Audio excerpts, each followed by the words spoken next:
Is this criteria you use, the top 20 in the developed countries, Yes. the top 10 in the developing? Now, seeing that you rely on the rankings here, doesn't this put Nigerian institutions at a certain disadvantage? Yes, you say you have reserved a certain percentage for Nigerian institutions, but you know, of recent, there's been this controversy over the rankings of universities the world over, and I've heard some academics come out to say, look, there are some other factors in the rankings which we might not really understand outside the academia, and you know, if you put more emphasis on those, would that not at a certain stage be a disadvantage to local institutions? I mean, if you look at the ranking of Nigerian universities. Let me say that for training at home, the criteria for approving a university to get placement and to be supported is that the university must have an approved postgraduate school by the National University Commission, and the program for which you are seeking to study must also have received full accreditation by the National Universities Commission. So it is for foreign training that we have that two-tier criteria. When you are studying at home, the requirement is that the university must have an approved graduate school, and it must have the course that you will want to study must have been fully accredited by the regulatory agency. So it's not going to put Nigerian universities at any disadvantage. It's only that any Nigerian universities whose graduate school is not approved by the NUC or whose programs are not fully accredited by NUC, when recommendation is sent to us for a scholar to be sponsored to study such a program or in such a university, we will turn the recommendation down. So it's not going to put Nigeria at any disadvantage. And going about yes, there are quite a variety of opinions about ranking. But whether we like it or not, ranking has come to stay. So the better we situate ourselves, we find our bearing and try and rise and meet the, and that's why I said there are some ranking criteria that are really very subjective, that you would, when a ranking body is saying that getting a patent, a US registered patent is going to earn you 30 points. I mean, you can as well say that is not objective. That is not objective. When a ranking, there are ranking agencies that are purely Eurocentric. But what we are saying, which one is global? When you look at the Times Higher Education, the criteria, environment, they are talking about physical infrastructure for teaching and learning. They're talking about research output. They're so objective. When a ranking, there are ranking agencies that are purely Eurocentric. But what we are saying, which one is global? When you look at the Times Higher Education, the criteria, environment, they are talking about physical infrastructure for teaching and learning.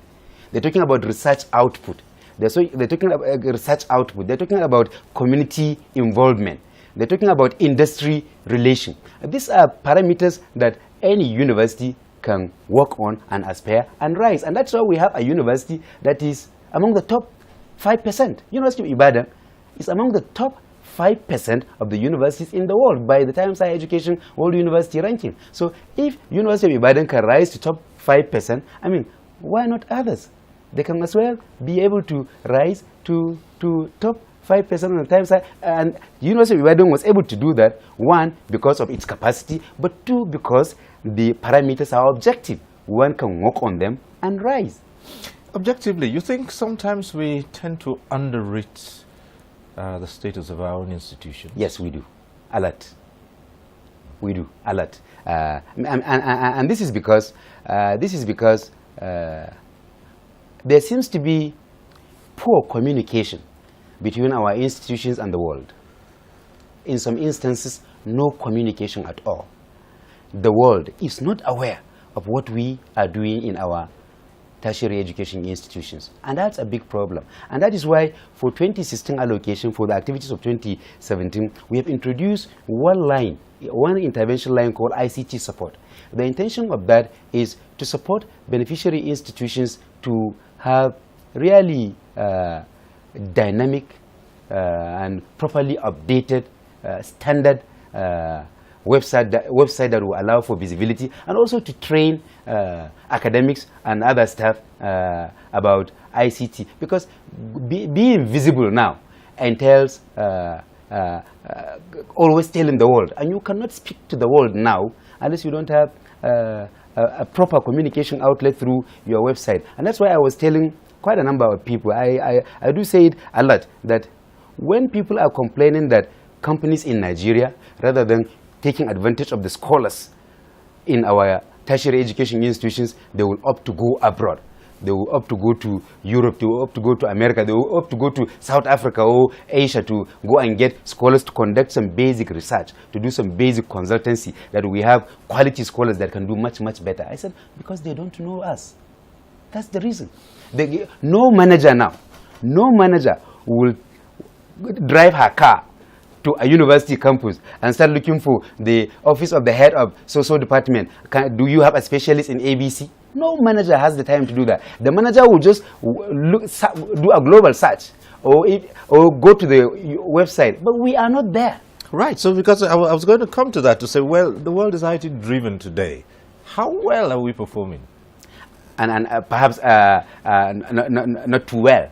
That's the very frank assessment, not too well. And that's why, seeing that, we introduced the ICT support intervention line. And we are starting small, gradually building on what is already existing in quite a number of beneficiary institutions. One will say that quite a number of beneficiary institutions have done fairly well in the ICT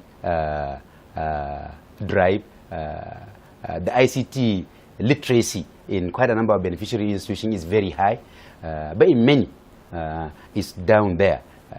And that is why comprehending the need to be visible even to the world is not there. And that's why we are starting small. We are starting with the first thing first. Let us be visible, let us have the training, and then gradually we can go on to automation, e-learning, and what have you. But we are going to build the ICT capacities, ensure the implementation of the e-learning doctrine in our tertiary education institutions, because that will expand access, that will improve quality, that will simplify how things are being done, and that will make it a lot cheaper also to do.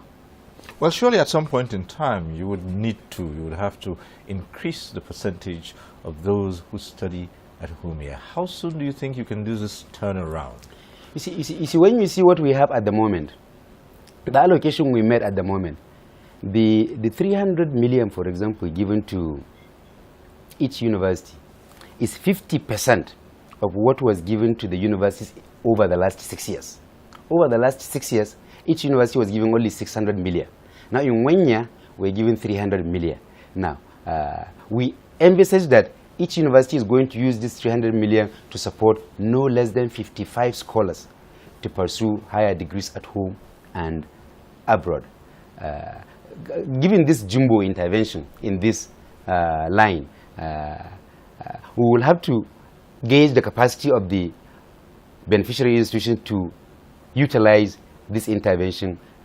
Then subsequently we'll be able to do the adjustment. I wouldn't want give out the information now, but we have a model that we have built about how this thing will be growing and how we will be tweaking it gradually, adjusting it to the based on the feedback that we are getting from the institution in terms of implementation, in terms of results, in terms of access, etc. But surely our projection is that in 5 years, no less than 45 to 50,000 academics in tertiary education institutions will benefit from academic staff training and development scholarships. Well, you've wrested TETFund from, as you call them, the middlemen, and given it back to the owners, the beneficiary institution. And I suppose that an institution as yours, which intervenes, is prone to the malaise that Nigeria has faced over a long time. And here I'm talking about accountability, transparency, and ensuring that corruption is brought to the minimum. What have you been able to do in this sense? Well, this is a very interesting area, and I'm really very happy to say that once we have gotten the approval to end special intervention as it used to be, we have killed Yes. that malaise. Almost 80% of it is gone. Is gone. The internal processes, for example, I think one of the things that we are working now is we have no relation whatsoever with any contractor that is working at a beneficiary institution. Our clients are the institutions because we disburse money to the institution. So we have no connection. We have built a very thick wall between us and contractors working with the beneficiary institution. We relate only with the beneficiary institutions. In that sense, no contractor will come to TETFund following fire. So much so that he will think, or she will think, that she can be able to do something to find his or her way. We only give audience, irrespective of projects of TETFund in beneficiary institutions, to the owners of the project, to people whom we release the money to. That's the beneficiary institution. And in that respect also, we have bring in some sanity in the manner in which, and that's why TETFund is no longer the marketplace it used to be.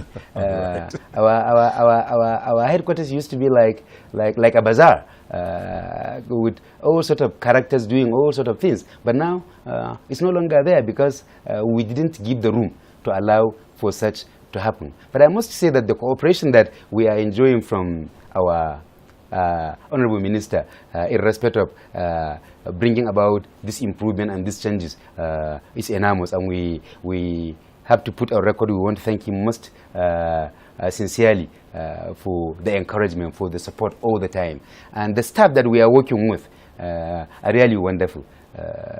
Yes, staff sometimes will be compelled to do one or two things that is wrong because of the exigencies of the circumstances, because of the kind of leadership they have. And I must say that with my coming on board as ES TETFund, you could see that the enthusiasm of staff to do well, to perform better, is coming out day in, day out, and we are improving in trying to curb corruption out of TETFund, and most importantly also to improve efficiency so that our throughput will be rising and rising by the day. Right, let's just, as we begin to wind down, look at this on a general scale. That's tertiary education in Nigeria, and the long struggle to put it on the pedestal that it should be.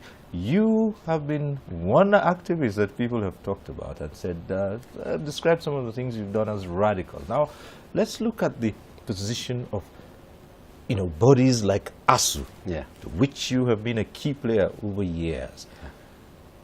Some might say it tends to be too radical, yeah, to the extent that the system is from time to time disrupted by actions taken by ASU. Yeah. How do you explain this?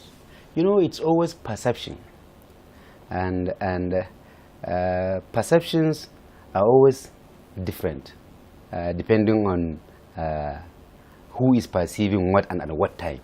But the reality is, ASU is very, very important to Nigeria's tertiary education system, especially the university system, and so are the other trade unions in the tertiary education subsector, because they're serving as watchdogs, trying to ensure that the right things are being done at the right time for the system.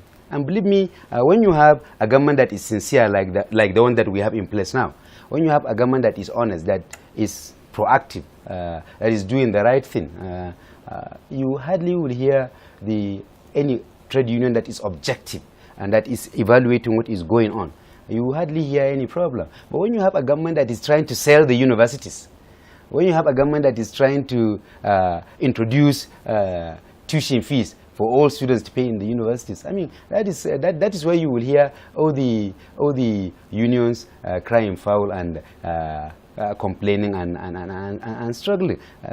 And I think that is the crux of the matter. The relationship between this government and the trade unions in the tertiary education sector, like it is in other sectors, is very cordial. And we don't hold on to anything. Sharing information, dialogue is the key always, and we engage with, and that's what it's lacking in the past. you will want engage, unions will want to engage with government, and government officials will be shying away. Here we are at a time when it is government officials that are looking for unions to engage with, and so where will the trouble come from? And yes, I was a staunch, and I'm still a staunch activist, a very proud member of us who have done quite a lot in the struggle to get our tertiary education system to where they are today. Disruptions are always not good, always, all the time not good, and that is why since this government came into place, minimal disruption, because the government is doing its best, and the government is being honest and transparent, and the government is sharing information and is engaging with all the stakeholders. Where a government is not doing this, then you are going to have trouble. Well, on a final note, where do you see TED Fund in the next couple of years? Let's even shorten the scope. In the next couple of years, in 2 years' time, what would this TED Fund be like? Well, I want TED Fund. I'm looking at the image of HEFCE, Higher Education Funding Council for England and Wales, and I'm trying to build TED Fund in the image of HEFCE, because Higher Education Funding Council for England and Wales is doing almost the same thing with what we are doing with little variation, and the impact that it is making in the higher education system in the UK is very tremendous, and we're trying to see that tertiary education trust fund is more efficient, is going to be providing world-class physical infrastructure for teaching and learning, because at the moment we have stopped all beneficiary institutions from submitting proposals that for building cubicles, matchbox structures, and they are problematic. We don't want our tertiary institutions to be looking like the primary schools that we grow out of. When you are leaving primary school going to